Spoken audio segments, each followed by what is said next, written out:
Way. Hi, everybody. I'm Mike Hancock, and welcome to today's session with Lorraine Carter. And we were just saying we've probably known each other for, probably at least 4 years, and Lorraine says definitely more than that.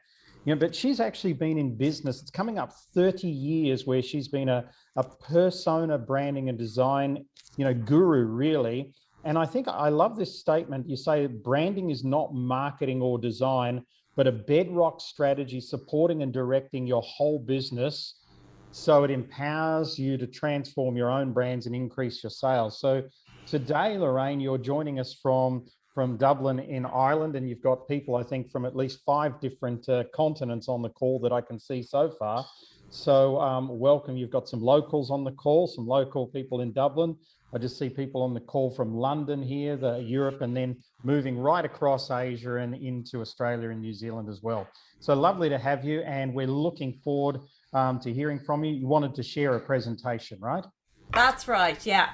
Okay, over to you. And folks, any questions you've got, you can type them in and we'll get to those a little bit later.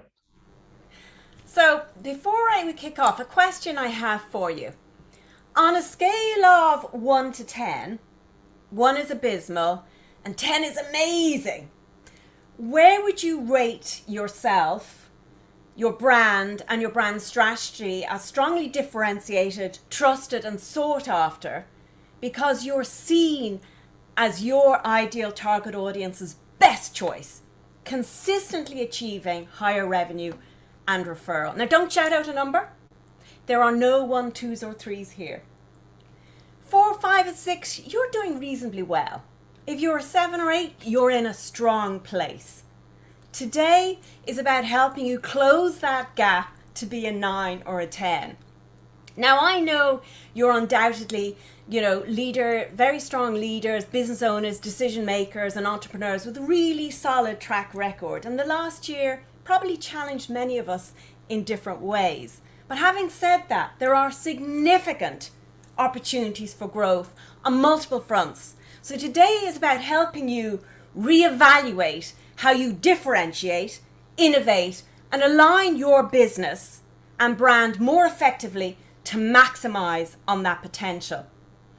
And in a lot of contexts, resistance to change and barriers to entry have dropped. However, there are perhaps instances where the market has changed so significantly that some of your customers' demand for what you offer has changed, or the market has become more aggressive. So you might be getting caught up in pricing or fee issues, discounting or competitor threats, or perhaps struggling to attract or retain customers, or perhaps even talent.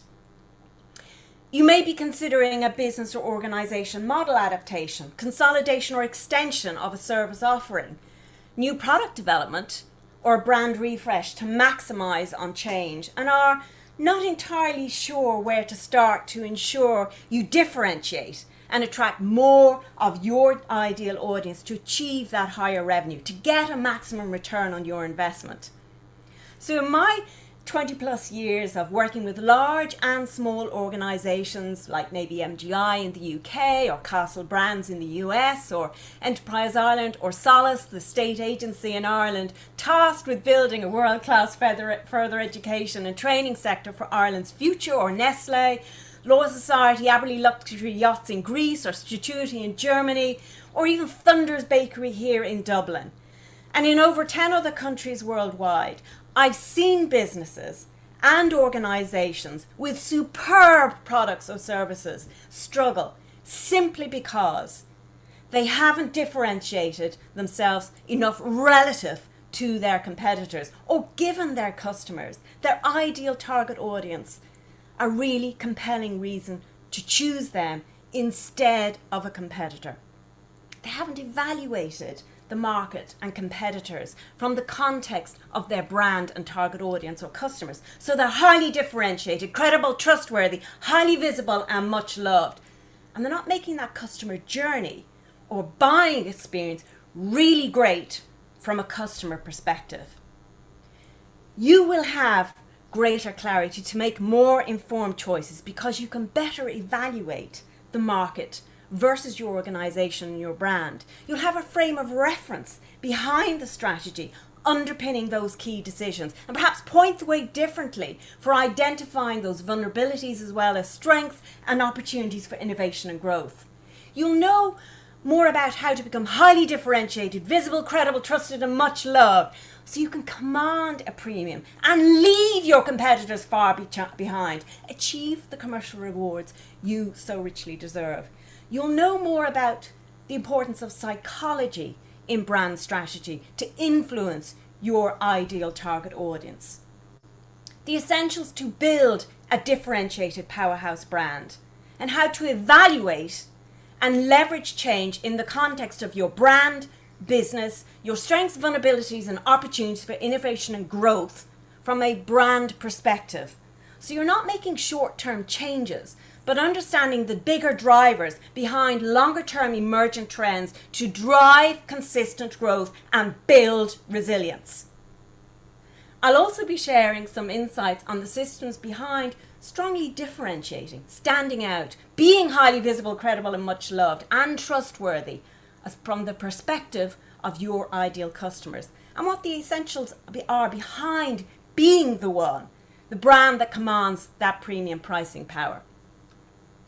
So it was 16th of November 2015, 3:30 in the afternoon, and the phone rang, and I was up to my tonsils.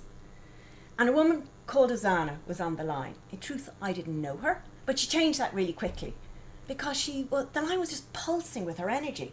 I was completely blown away by her vibrancy. She's such an always on, make things happen kind of person, amazing to be with.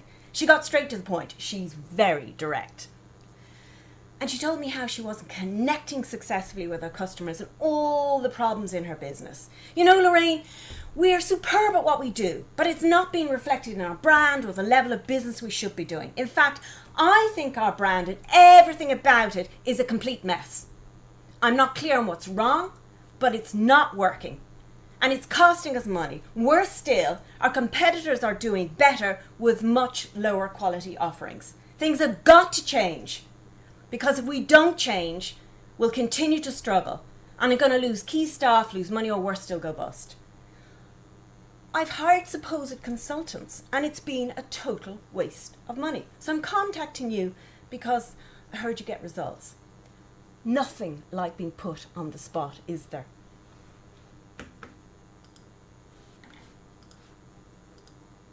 And this is Ozana. So, to give you a bit more context, Ozana's businesses operate between the UK, US, and Romania. They're all interrelated, but looking at them from the outside, while I had a quick flick through her sites as we talked, it was very hard to understand what they were really selling or the problems they solved, or even how each of her business entities related to each other or what made them special. If I was one of her potential customers, why should I trust them or buy from them? These are fundamentals that any of us can ask ourselves when evaluating not only our own businesses, but our competitors, or even other businesses or organizations we might be considering making a purchase from. Here's some of the reasons why Ozana and other organizations struggle. They need to generate higher margins and bigger profits. They need to attract and retain more ideal customers. They need to stop struggling or losing to competitors, and they need to differentiate strongly.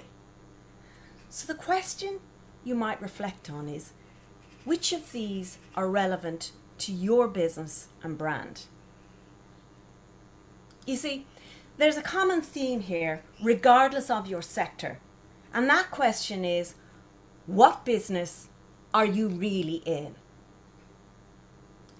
Because if you talk to Sinead from Thunder's Bakery, she'll tell you they don't just sell cakes and bread. They're in the business of making special occasions more memorable because they give their customers a lot more than just the icing on the cake. Or if you talk to Alison Ritchie from Polar Ice, she runs a modestly sized small family business competing against big utility enterprise organizations. And she'll tell you She doesn't just sell dry ice as a commodity, because she's in the business of safeguarding her customers' businesses. They provide a critical link, ensuring their customers' success. Or if you talk to Shona Cooper from Mgi Learning in the UK, she doesn't just sell merely training, because Shona and her team are in the business of enabling their customers' people to shine whatever comes their way, personally or professionally. So the question is, this is worth reflecting on. What business are you really in? What's the driving force behind what you do? And how does that substantially differentiate you from your competitors? You see, every business leader, decision maker, manager, owner, entrepreneur ultimately wants better results, more freedom, time, money. We're living in a market that has shifted dramatically in less than 12 months globally. In fact, we're still living in a landscape of rapidly shifting sand dunes and reduced or increased barriers to entry. Customer preferences are changing often and frequently. Economic waves are moving fast. New technologies and emergent trends are offering huge opportunities. Government policy and priorities, whether you're in Africa, the US, UK, China or Australia or Europe, is changing. And there's fast restructuring and adaptation in the marketplace, all of which offers huge potential. So here are some of the reasons why Ozana and other business leaders or decision makers don't move forward. They're worried about throwing good money after bad. They don't know enough to make it successful. They don't have big business resources. And fundamentally, they're asking that question, why should I trust you? You've probably said or heard that being said among some of your peers. Here are some of the reasons why Ozana and other business leaders and owners like Sinead Heffernan from Thunder's Bakery in Dublin, or Mgi Learning in the UK, or Dr. Tanya Pagol in the US have become more successful in the current market. They've reevaluated their business and brands. They have a robust underlying brand strategy, a baseline which enables them to flex and move fast. They're consistently implementing their business and brand strategy to drive growth.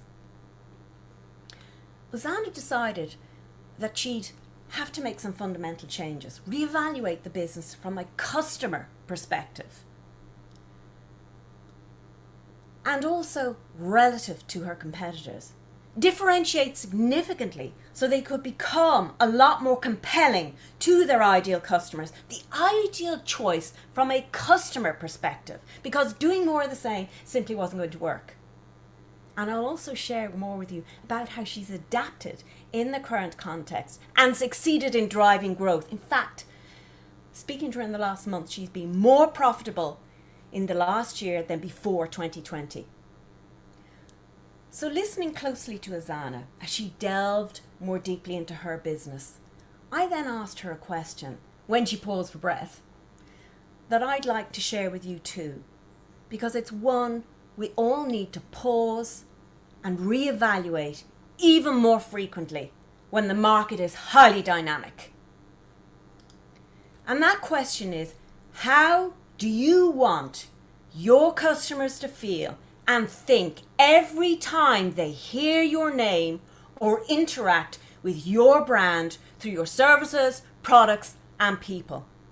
This is so important. I'd suggest you write it down. Coming back to Ozana, that actually stopped her in her tracks for a moment. I'm not sure what you mean, Lorraine. I guess I want them to feel happy that we've helped them increase their sales. Interesting. So what else would you like them to feel? Do you think what you've just shared with me is any different to your competitors? On the face of it, not really. It's a bit generic. So there's no compelling reason to buy beyond a price-based decision, the cheapest. And we all know competing on price is a race to the bottom unless you're a giant with deep pockets like Amazon, Facebook, or Ryanair. Why does what your customers feel and think matter, you might ask. This is your first brand pillar. Because emotion drives purchase. People buy with emotion first, regardless of gender or cultural background, and justify with rational afterwards. So this means you must win the heart first in order to move the mind. In fact, truth be told, some business leaders, owners and entrepreneurs are very skeptical about this whole emotional factor. Consider Sinead from Thunder's Bakery. She really struggled with this initially because she's an accountant, a superb number cruncher. She loves spreadsheets. But when she got it, she leveraged it to the full. And you can see that in how Thunders have adapted so successfully in the current market. And this is a business rooted in tradition, founded over 50 years ago. And I'll share a bit more with you about that later, particularly around how she's achieved that in the current context with very lean resources. Her business is up fourfold on January 2020 from having had to completely close and furlough her staff last year. In real terms, this means as a decision maker, manager, business leader, owner, entrepreneur, you must know your customers intimately, their needs, wants, loves, hates and aspirations, because you can only build a really compelling brand to meet their needs when you genuinely understand the deeper drivers behind their choices. You see, you can see this evidence among some of the biggest and most successful brands and organizations in the world because it's a founding principle. Whether you're looking at $1 trillion brand like Apple or Amazon, when you look more closely, you can see they have a deeper understanding of what matters to their customers. So it underpins their success. And in case you think this is outside your reach, all of the leanly resourced businesses I'm sharing with you today have leveraged this insight and know-how to great success. So back to March last year, a couple of days after the government here had announced our first lockdown, I made a really quick decision. Customers were reeling in shock. Businesses were literally falling off a cliff. So I invited customers and clients in different countries to join a brand strategy peer group mastermind. These customers were from the UK, US, Romania and Ireland who chose to participate. Everyone was in a similar state of enforced closure, struggling to figure out what to do and how to stay viable. The focus was on reinventing fast, finding solutions to adapt and doing business effectively, albeit differently. Everyone had a strong baseline with a robust brand strategy built while participating previously in the Persona Brand Strategy Leadership Program. So this was about leveraging and adapting from a robustly developed base. For 9 weeks, we worked flat out, leveraging at a leadership level to figure out how to move forward, how to operate in a very different world that was changing and largely out of our control, driven by leaders outside at a political context. None of these businesses had a significant online business model. Some of them are in the learning and development space. Some are very traditional bricks and mortar, like hospitality and real estate. All of them are businesses with lean resources that are more profitable this year and are going to share with you how they've done it with those very lean resources. So take Thunder's Bakery and Sinead, 12 physical locations, over 100 staff and enforced closure. Up until autumn 2019, she was trading less than 10% online. This is a very traditional business with fresh, highly perishable products. In the first 2 weeks of March 2020, before COVID-19 required them to close, they were up 300% on their online sales compared to the whole of March 2019, having applied their brand strategy very effectively from the work done in the previous autumn. By the end of May 2020, after being completely closed for 6 weeks with 150 staff furloughed, they were back to 69%, and by the end of June 2020, back at 108%. January 2021, they're up fourfold on January 2020. Results from consistently applying their brand strategy. The focus is now all about growing online alongside their physical presence, coffee shops and bakery stores, as they're allowed to reopen properly. They had to adapt how they communicated with customers, what they sold, and how they sold it. This is a business that sells artisan bakes, rustic breads, and signature special occasion cakes for large groups of people. Their signature cakes are priced at 65 to 300 euros, sold to celebrate special occasions with large gatherings of people. It's what they're most known for. Suddenly they had to cater for people at home, on their own, and small family units. Large gatherings stopped overnight. Corporate client business disappeared. Their stores and copy shops closed. They had to change product offering, formats, sizes, packaging, and really step up their online engagement. They had to develop a whole online order taking and offline delivery system. And even when they were allowed to start reopening in April 2020, there are some of their physical locations that haven't and won't ever reopen because they're based in locations at the centre of office hubs. People are still working remotely, and large organisations like Google are not planning to have their people back on site fully till 2022. People have changed how and where they work permanently. So Thunder's business model has had to change to fit customer preferences and a very different market. And I'm guessing there are lots of parallels here with what you've had to do over the last year too. So back to Ozana. But Lorraine, we're targeting SME entrepreneurs and business owners. We've rebranded, we've got a new logo, new website. We're very active in social media and advertising. So why isn't it working? How do I know anything else you've got to offer is better than what we've already done and is going to get better results?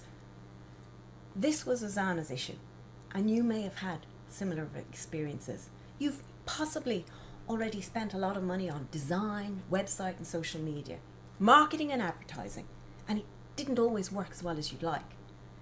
What's missing is the brand strategy. So I'm going to share with you more about what that entails and how brand strategy ensures all the outputs like a website, advertising combine to get the commercial results you want. Ozana's a fast thinker, a bit impatient, and she doesn't suffer few fools. So I asked her another question. Have you ever been on a road trip, a long distance road trip? Imagine COVID-19's a distant memory. The economy's healthy and we all have immunity and freedom, and you're starting on the road trip of a lifetime. It's super exciting. You've just landed in Shenzhen and they're now driving from there on to Shanghai, then Beijing. Next stop, Russia. Only one minor detail presents a bit of a challenge. You can't read or speak any of the languages. You don't have Google Maps or a GPS or even an old traditional paper map. And you're hoping to get to your destinations expeditiously. Lorraine, I love travelling. That makes total sense. Sure, I speak 3 languages, but not Chinese. But hell, we've already done so much and have so little to show for it. Am I going to be throwing good money after bad yet again? Our resources are even smaller because we've not got the results from all the hard work. Presents a bit of a challenge, hey? Building a Powerhouse Standout brand is somewhat similar because a brand needs a roadmap to be highly differentiated, visible, credible, and trusted and much loved by its ideal target audience. So they're super happy to pay a premium, and that roadmap is your brand strategy. And I'll share more with you about that later. Think of your brand like an iceberg. Your logo, website and brochures are only the visual identifiers, that tiny bit sticking above the water. They're not actually your brand because that huge colossal mass under the water, that's your brand. So without a brand strategy underpinning them, a new logo or website or design changes alone won't enable business leaders to increase sales. You see, your brand is the purpose, vision, mission, values, personality, promise, and value proposition it offers to meet its customers' needs and expectations in certain ways. The collection of experiences your customers have every time they interact with your brand through your products and services, and the people that represent and champion your brand. These are some of the key factors that make up a powerful brand strategy, your brand roadmap. Brand strategy is actually the bedrock underpinning a whole organization along with the business strategy. Together they provide the direction for key commercial decisions along with culture development, HR, marketing campaigns and design implementation. So if an organization wants to become more highly differentiated, visible, credible, trusted and much loved so it can achieve higher revenue, then brand strategy is the starting point. And it's made up of 14 key areas, 3 of which I'm sharing with you now. Brand strategy defines who you are, what you stand for, why you exist, how you're different, and why you're the perfect choice for your ideal target audience. So back to Ozana and other similar business leaders, decision makers, owners, and entrepreneurs. Like many SMEs, she had problems. She didn't know what brand strategy is, she didn't have it, and she was making a lot of costly mistakes. This is your third brand pillar, the psychology in brand strategy. Understanding what drives your primary target audience at a deeper level and understanding those insights and how that influences their decision making. You see, customers experience conflict at 3 levels. And in fact, like many of your customers, Ozana had problems or conflicts at 3 levels as well. And we as decision makers and business leaders have to resolve our customers' pain points and challenges. However, most organizations only address the most obvious, generic problem, like all their competitors. With the result, they end up competing on price, which we all know is a race to the bottom. In fact, these customer pain points have become even more amplified in the current market. So how do you step out of that trap and run your own much more profitable premium pricing strategy? Let's look at your clients and customers and the 3 areas of conflict. This is your third brand pillar. There's the average generic problem most of your customers compete with you on, or your competitors compete with you on. And then there's a second, deeper level of internal conflict. And then there's the third, philosophical conflict. If you can address the second and third of these conflicts through your brand, along with the first generic one, then you're in a much stronger place. So why does understanding your customers' pain points or problems at 3 levels matter? Because customers are far more interested in buying solutions to their internal conflicts and challenges and problems than they are to the generic, obvious, external ones. And most organizations typically sell only to the external, obvious problems or challenges. As business leaders and decision makers, we can't just sell to the external obvious factors because customers are much more motivated to solve their inner frustrations, worries and concerns. And this is the psychology of influence, brand psychology. So when you nail that through your brand strategy, you're already a step ahead of your competitors, differentiating, building trust and credibility, and so giving your customers a compelling reason to buy and refer repeatedly. If you layer on the huge changes that people have been experiencing over the last year and a half, then you have an additional complexity through which to evaluate things, both from a business leader, manager, owner, and customer perspective. We've all been experiencing it when we reflect on our own behaviors, perceptions, and those of our colleagues, friends, and family. When people are living with increased uncertainty, reduced social interaction, their behavior changes. Levels of irrational behavior increase. The perceived value of money changes. Superstition and conspiracy theories become rampant, all of which massively impacts people's buying decisions and how they see a brand, product or service, B2B or B2C. Rituals, behaviors, habits change dramatically, perhaps permanently. So that means a brand has to adapt and change its tone to fit with the buyer-seller landscape. Research shows that 85% of brand and buying decisions are driven irrationally and only 15% rationally. So layer on the environment we've been living through and are continuing to live through, and you have a very potent mix. Who's ever bought something spontaneously? Go on, be honest. What about that monster-sized TV system with all the latest gizmos that you simply had to have because they project you into a new three-dimensional reality? Or the latest business app that makes what you do at work so much easier and you simply can't do without it. Evernote syncing in a nanosecond across all your devices as you manage all those details, notes and files and thoughts flicking through your mind so you capture those critical ideas and thoughts before they disappear into the ether. Or the business in the high-end creative media or video sector. The latest Mac Pro is a must, even though it has a mere 52,000 price tag if you go for the all singing, all dancing model. Or what about that gorgeous pair of shoes that you absolutely can't live without because they make you feel $1 million? We've all done it, and then spent some considerable time afterwards justifying that much needed purchase to a significant other or best friend. Remember when you had to last listen to a friend wax lyrical about a purchase and nodded encouragement while secretly wondering what you've missed, because you can't figure out for the life of you why they're so enamored with said item. That's the power of brand in action, and it happens just as much in B2B as it does in B2C. Product or service. So when Ozana, Sinead, Alison and Shona and many other SMB business leaders, owners and entrepreneurs have cracked this nut open as one key part of mapping out their brand strategy, they've made a massive shift.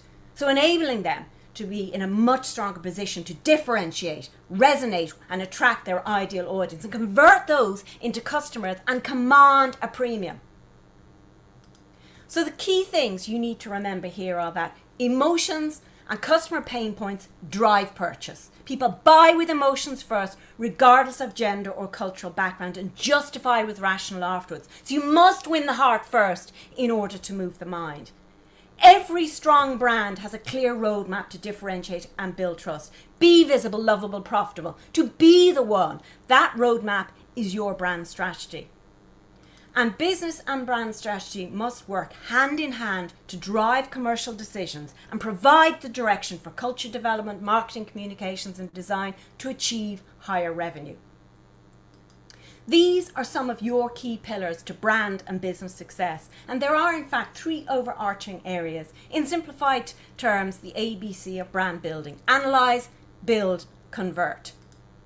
There are multiple modular subsystems, each with its own toolkits for building, developing and leveraging a brand. And we've looked briefly at 3 pillars as part of a modular 14-part system for building a strong brand strategy, as you can see here. All these SME brands mentioned are using this framework to underpin their success. I don't have time to share it all with you now, but in truth it's part of another separate talk. So for example, brand purpose is a huge driving force in any organization. Leveraged correctly, it can accelerate growth by 69% compared to the growth of brands, product or service without. In fact, it's become an even bigger driver over the last year. And you can see this evidenced in both small and large organizations like Thunder's Bakery, Mgi Learning and Unilever. Brand hierarchy, how you optimize, package and present your products and services, and I use this in the broadest sense, has a massive impact on how your customers perceive what you offer and how your team internally can engage and convert that into new business, what in jargon terms can be referred to as upselling and cross-selling to achieve higher revenue.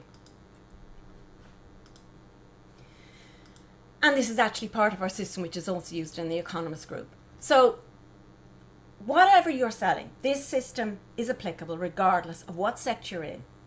Whether you're selling a product, a service, employer brand, it's even applicable to your personal brand aligned with your corporate entity brand. So let's take a look at where you are now and what you can do to reduce vulnerabilities, amplify strengths, and most importantly, leverage hidden opportunities for growth. One of the most effective tools you can use to help you identify opportunities, mitigate risk, and amplify strengths is a brand audit.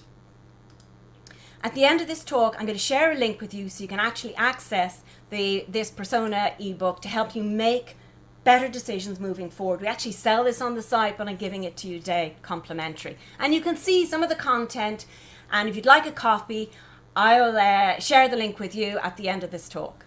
So a brand audit is a tool you can use to help you identify your strengths, weaknesses, and opportunities for innovation and growth. It's a key part of managing, developing, and growing your business and brand, so you can use it to reevaluate your current status and establish an accurate picture of your baseline.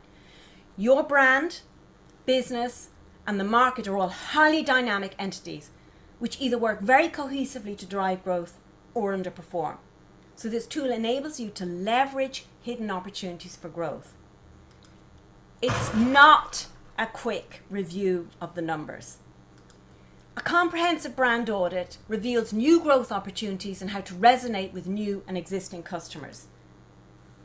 Taking care of your business and your brand is a bit like going to the gym.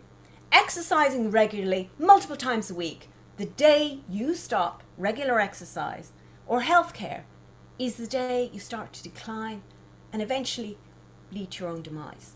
A brand is the same, so it needs regular health checks to keep it in optimum condition, relevant, thriving, and highly profitable.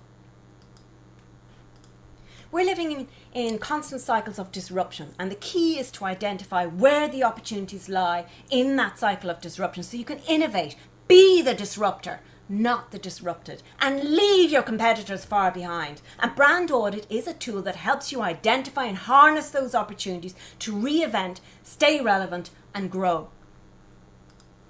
Mgi Learning and Development is a learning and development organization punching way above its weight, working with clients worldwide. And this is a modest SME business.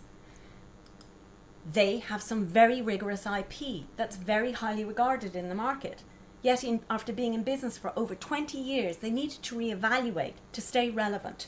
So they used a brand audit to inform those critical strategic decisions before building out their updated and more relevant brand strategy. Shona, their CEO, was also a participant in the Leaders Mastermind last spring, because even though they have a good, strong LMS learning management system and their business has grown significantly, up until last March, 90% of that business was in person. So they had to rapidly transition and change their model and retrain all their people to work online. Over 50 people had to be retrained from delivering in person to delivering online. Something I'm sure quite a few of you had to do as well. The outcome when you leverage a brand audit is you get a strong baseline which establishes insights, recommendations, and a macro application plan to reduce those vulnerabilities, grow your strengths, and leverage new opportunities. So coming back to Ozana, you can see a little of what some of her problems entailed. Huge inconsistencies resulting in confused customers, a lack of customer trust, and internal team confusion when trying to sell. Here you can see some of the outputs driven from her brand strategy and the results achieved. Consistency across all their channels, be it their own website or social channels. Start reevaluating your brand and strategy to differentiate and achieve higher revenue. So the question you can potentially pose is, what if you don't do anything or continue to do the same thing as before? Well, then you're probably still going to get the same results, perhaps waste money on your website, social media, and design, and nothing's really going to improve radically because you still don't have a strong brand strategy underpinning and providing direction for all those key decisions. So Ozana, who's a very challenging woman to work with, had these issues too, as do many business leaders. And it's been frequently shared with me. In fact, Ozana shared with me, Lorraine, we've invested significantly. But when I tot up that against what we spent previously, well, the results speak for themselves. So it's a great return on investment. Ozana is now running a very successful SMB business that's seriously punching above its weight because they have a robust brand strategy delivering strong commercial results. In fact, they're now a partner with the Tony Robbins organization, $1 billion business, which they would never have achieved if they hadn't had the courage to make significant changes with a strong brand strategy. She's converted her offline business into an entirely online business within 6 months. And like Sinead and Shona, her revenue is up again, proving we can all do it with the right tools and strategy and mindset. In fact, she told me last month that she's generated more revenue working entirely online in the last 6 months than in all the years prior to 2020. So now you know the importance of psychology and brand strategy to influence your ideal audience. The essentials to build a differentiated powerhouse brand, how to evaluate and leverage change, your strengths, vulnerabilities and opportunities for innovation and growth so you can increase your sales. Now is your time to reevaluate and build your brand to grow your profits. So your actionables are reevaluate and differentiate using a brand audit. Consider where your brand strategy sits. Because as you all know, tactics and strategy are not the same thing, but often get confused. Look closely at your differentiators, not just USPs, features and benefits, because they're not enough. Strong brands bounce back much faster and take market share over weak ones. This is proven multiple times from previous downturns. So now is not about sitting back and waiting and seeing. Not that I think that any of you are doing that right now. Now is about doubling down and moving forward effectively, addressing vulnerabilities, putting strong strategy in place and executing on it consistently. Communicate frequently and meaningfully on brand and consistently through your ideal channels. Use psychology, evaluate your customers' pain points and look at what you can do to influence, attract and retain them. Look and identify new growth opportunities through a brand audit. Look at your strategic and business brand objectives look at where you were pre-2020 through to 22-23. And before we move into Q&A, you can now, I'm going to share with you a link so you can access the brand audit e-workbook. And if any of you would like to ask any questions in relation to what we've covered today or your brand strategy or brand audit, feel free to reach out. So here's the link. Now, you can actually also access it with that QR code using the camera on your phone. So let me just put that into the chat for you. So there's the link.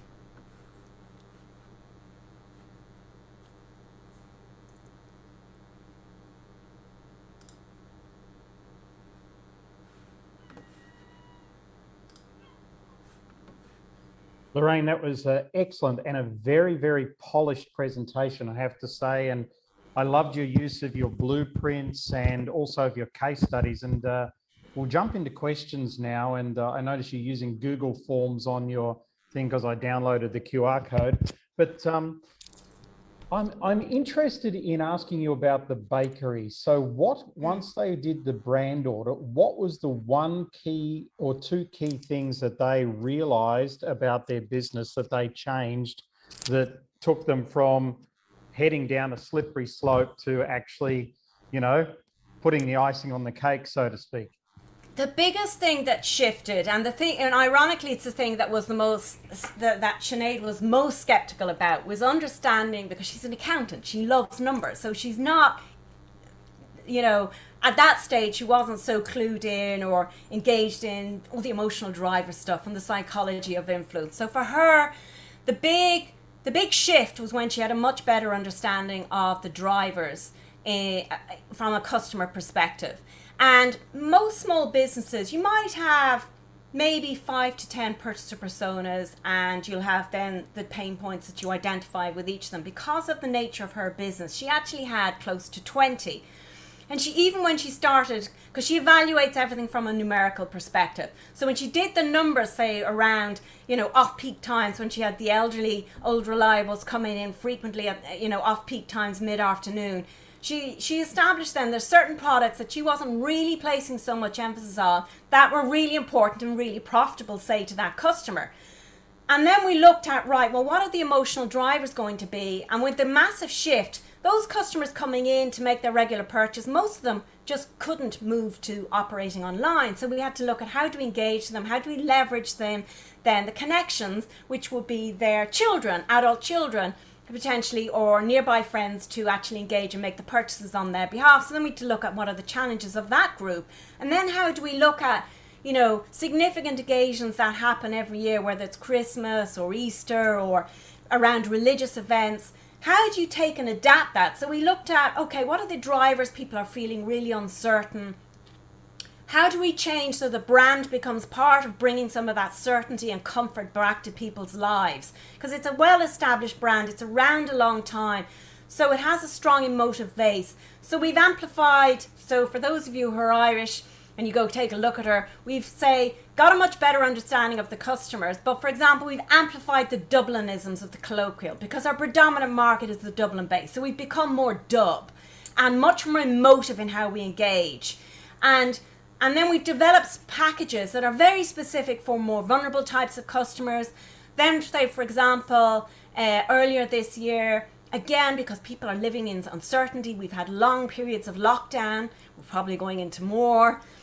One of the really simple things we did, you know, which would normally she'd never have considered before, but say, to get the community involved, we got the community, this is her audience, involved in something very simple, home crafting, because we could see there's been a huge trend in growth in home crafting. So getting customers involved and actually then created that home crafting into something that was caring for those nearest and dearest to you. Just little hearts. And then it became, because it was so successful, it became the center of their Mother's Day initiative. So really the big driver for that business, aside from all the logistics of readapting your product, how you deliver it, going from large cakes to small cakes for just 4 people, whereas normally they'd be, you know, serving a minimum of 15 to 20.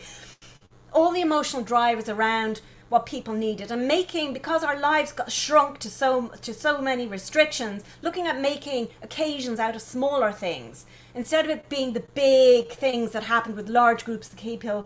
Making small occasions like treats at the weekend, so weekend, and we named everything so that it wasn't just a humdrum, it had a name that resonated people with emotionally. So we put products together that were more compelling to their audience. So it's a combination of all those elements.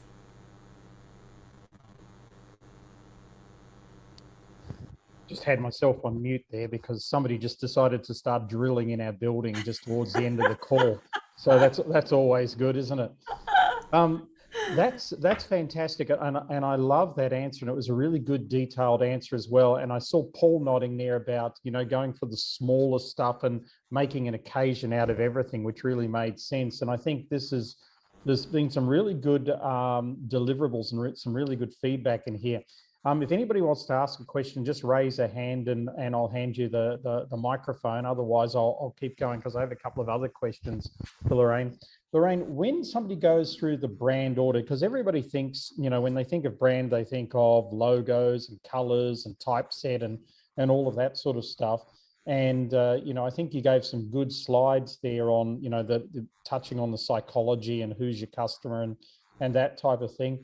What are you finding when people are going through the brand audit now is the 1 or 2 aha moments that they're having as they're going through there from a general point of view?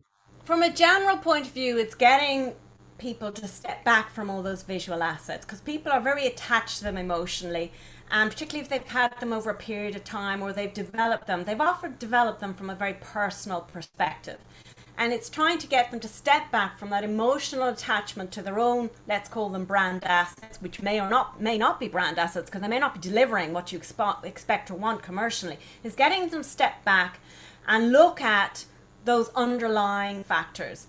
So park all the visuals initially. We come back to that, but we're looking at what's really going on in the marketplace. At a minimum, you're looking at potentially doing gap analysis and evaluation.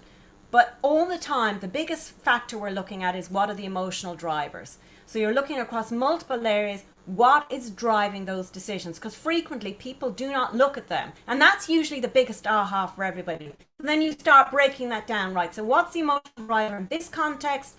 If we're looking at the bigger purpose of what you do, what's the driver behind that? The reasons beyond the money. So we're looking, and in a lot of cases, some businesses haven't even thought of it in that context. They haven't looked at that or even realized how much of that drives actually the revenue within the business. I think actually you speak, you know, real truth there, because I doubt whether many businesses at all have ever really given consideration to what you call the internal emotional side of things, which is really what's happening inside them within the business. And, we call it what's keeping you up at 3 o'clock in the morning about your business, right? And I think that, it's one thing to go, oh yeah, I've done that, but have you done it in here, or have you actually reached out to customers and actually said to them, what's keeping you up at 3 o'clock in the morning? What are you worried about at the moment?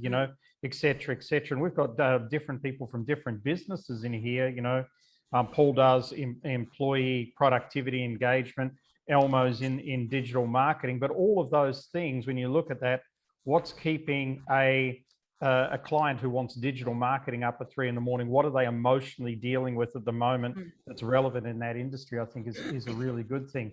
And then one further thing there is, what have you seen to be probably the quickest fixes for people in terms of moving from offline to online with the lockdowns, et cetera, et cetera? So once they've realized their client mindset, and once they've looked at this, have you seen something that's been a quick fix? Because I know that it's difficult if you own a cake company.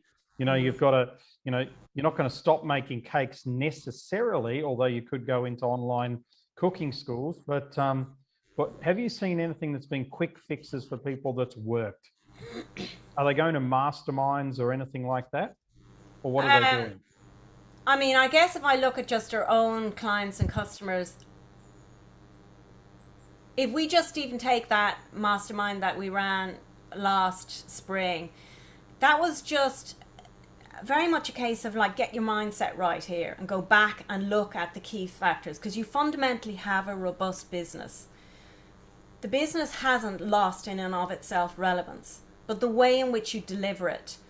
And then those purchaser personas or customer profiles and pain points and challenges have shifted a lot compared to, say, let's say up to 2019. So what you had working really well pre-2020, a chunk of that just isn't relevant any longer. Absolutely. But reevaluating in the context of where the world has moved to and where people's heads are at, living with constraints and huge fear and uncertainty. How do you readapt what you have? And I don't mean being disingenuous here, because Lord Almighty, the amount of flipping emails I got in the first couple of months from people I didn't even know, sharing with me, giving, they really understood it was a challenging time, and reaching out to see if I was okay. And I know them, but they're reaching out to see if I'm okay. Well, they don't actually have permission to reach out and see if I'm okay unless they have a genuine relationship with me. So it's about striking the right balance. So you have to have permission, and you have to come from a place of authenticity. But reevaluating, looking at what you already have in place, which is probably very robust, very well developed, and adapting it in the context of understanding what's driving your customers now. You could be repackaging it, you could be moving it into smaller bite-sized chunks, you could be giving them a smaller piece of the equation to try and help them build confidence that A, this is worth their while doing because they've got leaner resources, B, that they have the confidence to take it on and that it's going to. So you want to give something that gives small wins easily and quickly. Then you can build their confidence up to a stage where they're kind of going, right, I can see where this is working. Now actually I can take on. And the belief in themselves that they can actually do it. And it's not going to be overwhelming, because they're already overwhelmed. Everybody has been overwhelmed. In those 9 weeks, we had everybody at different stages kind of going, I just don't know how I can do this, And these are really experienced business people. They're not lightweights. No, I get it. And just one final thing, and then I think we can bring the call to a close. And it's interesting. This has happened in the last few weeks for me, and I've done a lot of webinars in the last few weeks for different things. And when COVID hit, and I agree with you on your what you just said. You can't reach out to everybody and go, "Are you okay?" because you don't have the right to. I sort of took it on myself. Anybody who was a customer or a strategic alliance or anybody that, I cared about, I made over 400 personal WhatsApp calls in the first couple of weeks to people checking in on them. Are you all right? And I've come across in the last couple of weeks other people that have done something similar, and I hadn't found anybody. And now today you mentioned that, you brought your people together for a mastermind and did that. So people have done these masterminds, these think tanks, they've reached out to people personally. And I have to say, the people that have done this seem to have thrived through this time. And the people who have gone back and gone, oh, I don't know what to do, and I shouldn't talk to them, I shouldn't ring my customers because they're all upset or whatever, they've really struggled through this time. So well done for you on that. Folks, Lorraine Carter, that was fantastic. Thank you so much. We've got the link up there in the chat as well. And if you've got a photo of it, of the QR code on there. Lorraine, thank you so much for being on the call today. And folks, thank you for being on the call. And we will see you next week, where I think our guest speaker next week, if I'm not mistaken, is me. So, so that's my turn next week. I can't remember what I'm talking about, but it is set in concrete. So I have to go and look at my own advices there. So everybody's saying thanks, Lorraine. Thank you so much, everybody. And we'll see you all later. Bye-bye. Thank you. Thanks, Lorraine. You're very welcome. Loved it. Thanks, everyone.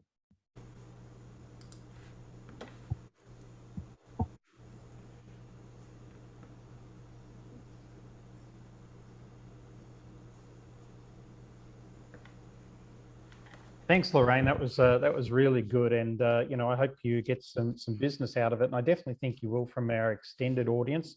Your presentation's really sharp. I love your use of blueprints. We're big blueprint fans, and the way you broke it out is really good as well. And I think there's and your use of case studies is excellent. Well, they're real customers. Of course they are, but I mean, it's one thing to have those case studies. It's second is how you actually interact with them as well and bring them to life. So I think that was great, and I know people enjoyed it, and there's a lot of stuff in the chat and going backwards and forwards as well. So thank you so much, and if there's any way in which I can return the favor or help you, just reach out to me. Thanks, Mike. It was lovely to catch up with you. It really was, and I really wish you all the best and have a lovely rest of the year. You too. Take care, and give my best to Landy, yes, I will do that. Okay, yeah. Take care. See you then. Bye-bye. Bye.